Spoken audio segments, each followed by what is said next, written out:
আজকে মুরগি রান্না করবো। প্রথমে তেল গরম করে পেঁয়াজ দিয়ে দিলাম, দারচিনি এলাচ তেজপাতা দিয়ে দিলাম, দিয়ে কাঁচামরিচ দিয়ে দেবো, ভালো করে এগুলো ভেজে নেব। ভাজা প্রায় হয়ে গিয়েছে। এখন আমি ময় মশলা পরিমাণ মতন দিয়ে আদা রসুন বাটা এমনকি পেঁয়াজ বাটা বেশি করে দিয়েছি। আসসালামু আলাইকুম, হ্যালো ফ্রেন্ড, আপনারা সবাই কেমন আছেন?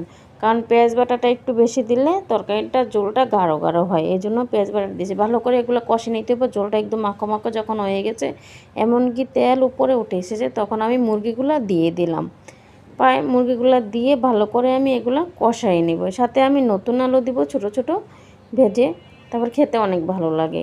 আমার রান্নার ভিডিওটা যদি অবশ্যই আপনারা দেখে থাকেন, একটা লাইক, একটা ফলোয়ার, এমনকি একটা সাবস্ক্রাইব, ভালো লাগলে একটা শেয়ার দিবেন, এমনকি একটা ফলোয়ার দিবেন।